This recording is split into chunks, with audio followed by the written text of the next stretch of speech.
केरल, जब हम ये नाम सुनते हैं तो क्या आता है जहन में? गॉड जोन कंट्री, है ना? हाँ, मतलब हरियाली, शांत, बैक वाटर्स, एक बहुत ही खूबसूरत संस्कृति। बिल्कुल।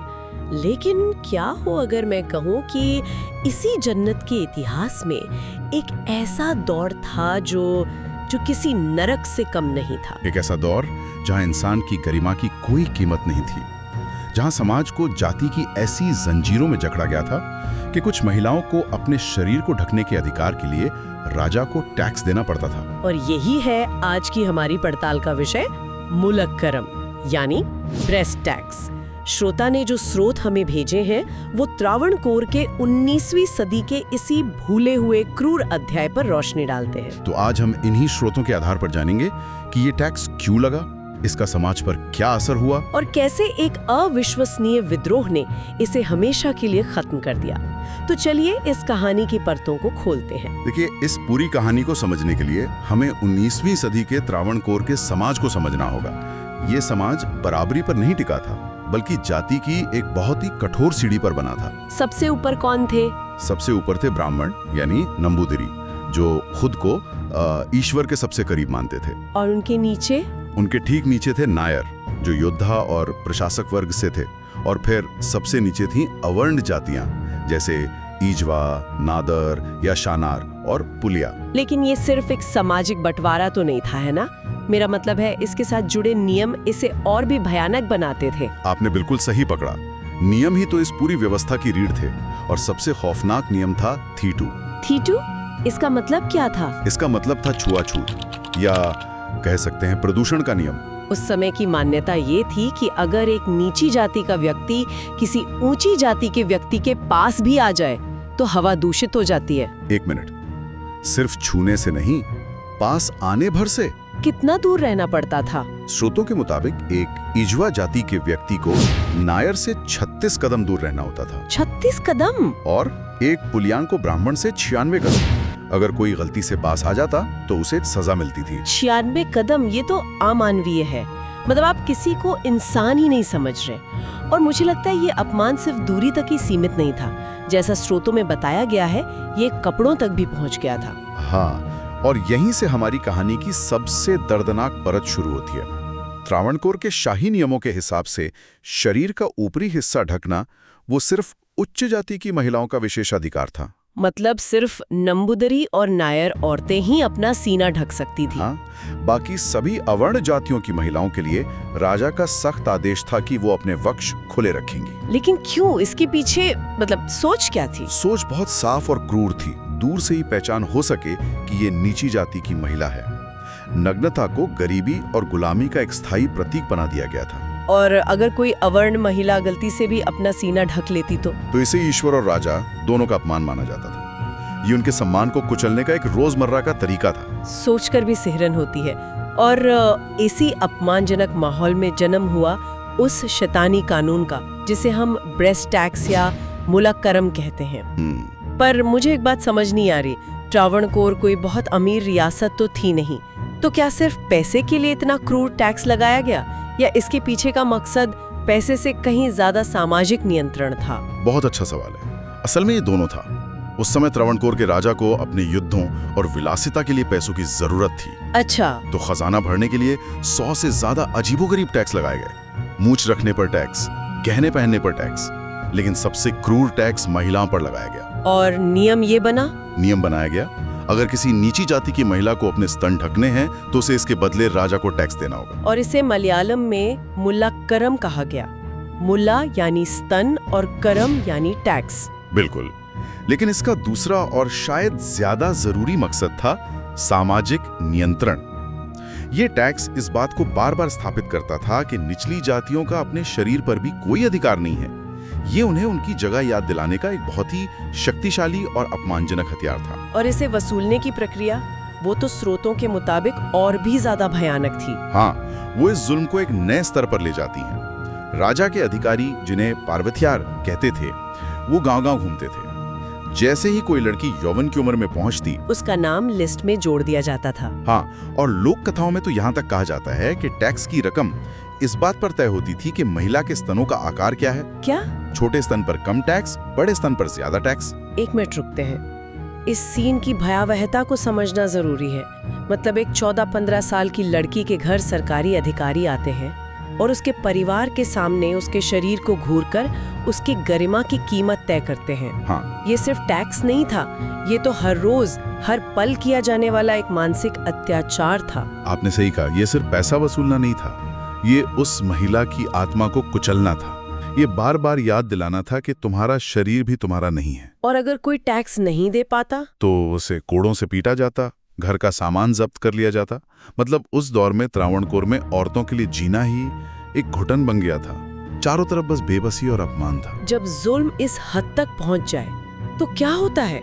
क्या कोई आवाज नहीं उठी? कहीं तो कोई चिंगारी भड़की होगी। भड़की, और वो चिंगारी चेरेथला नाम के एक छोटे से गांव में भड़की। उस चिंगारी का नाम था नांगेली। नांगेली, ये नाम स्रोतों में बार बार आता है। वो कोई रानी या राजकुमारी तो नहीं थी, है ना? नहीं, वो चेरेथला गांव की एक साधारण इजवा महिला थी। लेकिन उसका आत्मसम्मान वो असाधारण था। उसे ये बात अंदर ही अंदर खाए जा रही थी कि उसे अपनी ही देह को ढकने के लिए किसी को पैसा क्यों देना पड़े। और उसने फैसला कर लिया कि वो ये अपमान और नहीं सहेगी। तो उसने क्या किया? उसने नियम तोड़ना शुरू कर दिया। जब भी वो बाहर जाती, अपना सीना पूरा ढक कर जाती। और जाहिर है ये बात अधिकारियों तक पहुंच गई होगी। बिल्कुल। एक सुबह पार्वतीयार अपने सिपाहियों के साथ नांगेली के दरवाजे पर आ धमका। उसने चिल्लाकर टैक्स और भारी जुर्माना मांगा। फिर क्या हुआ? नांगेली बाहर आई। उसकी आंखों में डर नहीं था, एक अजीब सी शांति थी। उसने अधिकारी से कहा, रुको, मैं अभी अपना टैक्स लेकर आती हूँ। अधिकारी को लगा होगा कि वो अंदर से पैसे या गहने लाएगी। हाँ, उसे यही लगा, लेकिन ऐसा हुआ नहीं। नांगेली अपनी झोंपड़ी के अंदर गई। उसने केले का एक पत्ता जमीन पर बिछाया और फिर उसने वो दराती उठाई जिससे वो खेतों में फसल काटती थी। कुछ देर बाद जब नांगेली बाहर आई तो उसके हाथ में केले का वही पत्ता था जो खून से लथपथ था। उसने वो पत्ता अधिकारी के सामने रख दिया। उस पत्ते पे सिक्के नहीं थे। उस पर नांगेली के अपने ही कटे हुए दोनों स्तन रखे थे। हे भगवान! वहां सन्नाटा छा गया। नांगेली ने बिना कुछ बोले अपना संदेश दे दिया था। लो, तुम्हें यही चाहिए था ना? न रहेगा स्तन, न लगेगा टैक्स। ओए! खून बहुत ज्यादा बह जाने की वजह से नांगेली वहीं गिर पड़ी और उसने दम तोड़ दिया। ये तो लेकिन कहानी यहाँ खत्म नहीं हुई। नहीं, जब उसके पति चिरुकंदन ने अपनी पत्नी की यह हालत देखी तो वो ये सदमा बर्दाश्त नहीं कर पाया। जब नांगेली की चिता जलाई गई तो उसके पति ने भी उसी जलती चिता में कूदकर अपनी जान दे दी। ये सती प्रथा का एक दर्दनाक उल्टा रूप था। ये एक अविश्वसनीय और भयानक बलिदान था। लेकिन क्या एक अकेली घटना इतने बड़े साम्राज्य को हिला सकती थी? क्या ये कहानी उस बड़े विद्रोह का एक प्रतीक बन गई जो बाद में हुआ? यही सबसे महत्वपूर्ण सवाल है। कहते हैं कि इस घटना के डर से राजा ने अगले ही दिन उस इलाके में ब्रेस्ट टैक्स हटा दिया और उस जगह को आज भी मुलाची परंबू यानी स्तन वाली महिला की जमीन के नाम से जाना जाता है। तो ये एक चिंगारी थी? हाँ, नांगेली की कहानी एक चिंगारी थी। इस चिंगारी को एक संगठित आंदोलन की आग बनने में बाहरी ताकतों और समाज के अंदरूनी सुधारकों दोनों का हाथ था। तो यहाँ कहानी में एक और खिलाड़ी की एंट्री होती है, अंग्रेज। उन्होंने इस प्रथा को बर्बर कहा, लेकिन जैसा स्रोतों से इशारा मिलता है, क्या सच में उन्हें भारतीय महिलाओं की गरिमा की इतनी चिंता थी या इसके पीछे कोई और मकसद था? ये एक बहुत ही जटिल मामला था। देखिए, 1810 के दशक तक British east India company Travancore में काफी प्रभावशाली हो चुकी थी। वहाँ के दीवान बने कर्नल जॉन मुनरो। उन्होंने देखा कि निचली जातियां हिंदू धर्म के कठोर नियमों से परेशान हैं। और यहीं से मिशनरियों का खेल शुरू हुआ। बिल्कुल, लंदन मिशनरी सोसाइटी यानी LMS ने निचली जातियों से कहा, तुम्हारा धर्म तुम्हें गुलाम बनाता है, हमारे ईसाई धर्म में आओ, तुम्हें कपड़े पहनने का अधिकार मिलेगा, शिक्षा मिलेगी, बराबरी मिलेगी। तो मतलब अंग्रेज जो खुद को सभ्य बता रहे थे, उन्होंने इस प्रथा को खत्म करने की आड़ में धर्म परिवर्तन का एक बड़ा खेल शुरू कर दिया। ये तो बड़ा विरोधाभासी लगता है। हाँ, ये एक बहुत गहरी राजनीतिक चाल थी। हजारों की संख्या में नादर और ईश्वा लोगों ने सिर्फ इसलिए ईसाई धर्म अपनाना शुरू कर दिया ताकि उनके घर की औरतें अपना सीना ढक सकें। और इस धर्म परिवर्तन की बाढ़ से त्रावणकोर का राजा और नायर समुदाय घबरा गया होगा। हाँ, वो घबरा गए। दबाव में आकर कर्नल मुनरो ने 1813 में एक अधूरा सा आदेश जारी किया। अधूरा क्यों? क्योंकि आदेश ये था कि जो नादर महिलाएं ईसाई धर्म अपना चुकी हैं उन्हें अपना शरीर ढकने की अनुमति दी जाती है, लेकिन इसमें एक अपमानजनक शर्त थी। क्या शर्त थी? कि वह नायर महिलाओं की तरह साड़ी नहीं पहन सकती। वे एक खास तरह का जैकेट को पायम पहनेंगी ताकि उनकी पहचान अलग बनी रहे। संदेश साफ था, कपड़े पहनो लेकिन हमारी बराबरी करने की कोशिश मत करना। और जाहिर है समाज ने इस आधे अधूरे बदलाव को भी स्वीकार नहीं किया होगा। बिल्कुल नहीं। जब नादर ईसाई महिलाओं ने कुप्पायम पहनकर बाहर निकलना शुरू किया तो नायर पुरुषों ने इसे अपनी सत्ता को सीधी चुनौती समझा और यहीं से छानर विद्रोह की शुरुआत हुई। मतलब हिंसा हुई? बहुत ज्यादा। नादर महिलाओं के कपड़े सरेआम फाड़ दिए जाते थे, उन्हें पीटा जाता था। जिन चर्चों और स्कूलों ने उन्हें कपड़े दिए थे उन्हें जला दिया गया। कई दशकों तक ये हिंसक संघर्ष चलता रहा। तो क्या विरोध सिर्फ बाहर से आया, मिशनरियों के जरिए? क्या समाज के अंदर से कोई बड़ी आवाज नहीं उठ रही थी? उठ रही थी, और वो आवाज बहुत शक्तिशाली थी।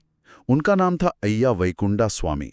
वो एक स्वदेशी धार्मिक विद्रोही थे जिन्होंने निचली जातियों के आत्मसम्मान को जगाने का बीड़ा उठाया। उन्होंने खुद को विष्णु का अवतार घोषित किया था। हाँ, और लोगों से कहा उस राजा को टैक्स मत दो जो तुम्हें इंसान नहीं समझता। उन मंदिरों में मत जाओ जहां तुम्हें घुसने नहीं दिया जाता। ये तो सीधा राजद्रोह था। उनकी शिक्षाएं क्या थीं? वो कैसे लोगों को जोड़ रहे थे? उनका तरीका क्रांतिकारी था।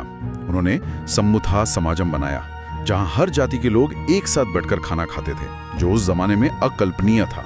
और सबसे बड़ी बात, उन्होंने मंदिरों से मूर्तियां हटाकर उनकी जगह आईना रखवा दिया। आईना? इसका क्या मतलब था?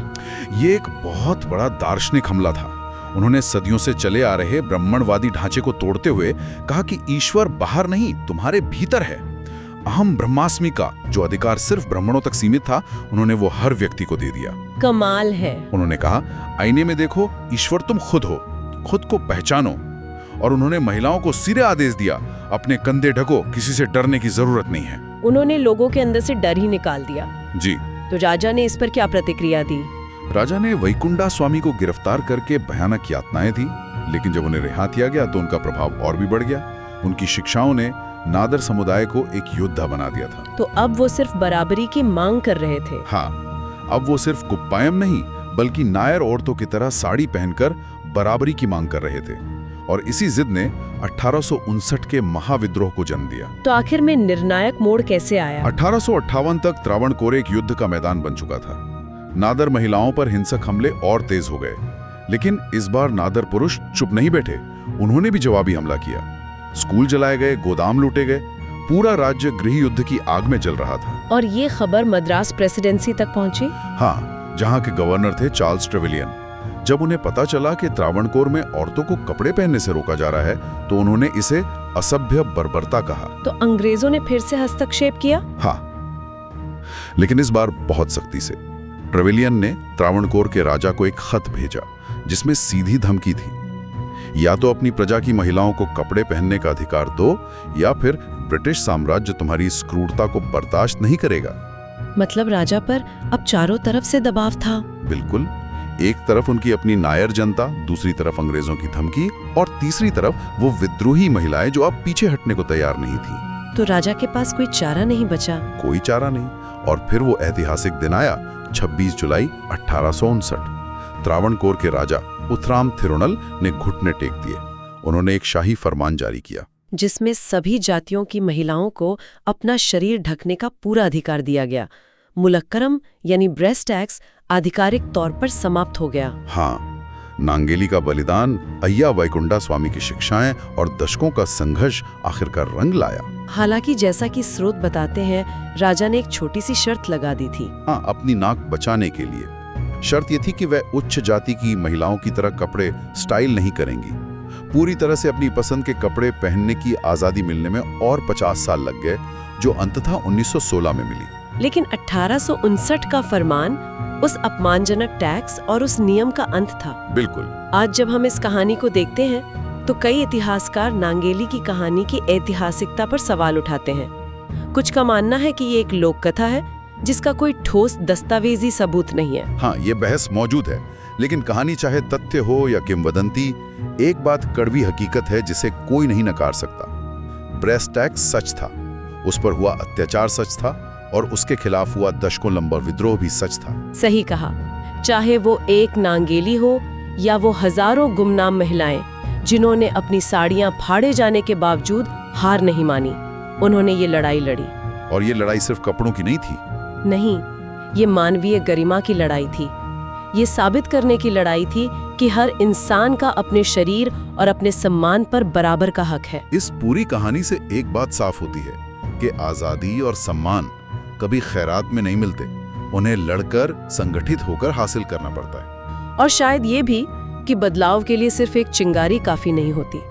नांगेली की कुर्बानी एक चिंगारी थी, लेकिन उसे एक संगठित आंदोलन की आग में बदलने में दशकों लग गए, जिसमें अय्या वैकुंडा स्वामी जैसे विचारक और हजारों गुमनाम लोगों का संघर्ष शामिल था। बिल्कुल सही, ये एक सामूहिक प्रयास का नतीजा था। तो आज के ये पड़ताल खत्म करते हुए मैं श्रोता के लिए एक सवाल छोड़ना चाहती हूँ। त्रावणकोर का ये इतिहास हमें याद दिलाता है कि समाज अक्सर अपनी सबसे असहज और शर्मनाक सच्चाइयों को भुलाना पसंद करता है। ये कहानी हमें ये सोचने पर मजबूर करती है कि हम अपने इतिहास के और कौन से ऐसे पन्नों को जानबूझकर या अनजाने में भूल रहे हैं, और उस भूलने की कीमत क्या हो सकती है।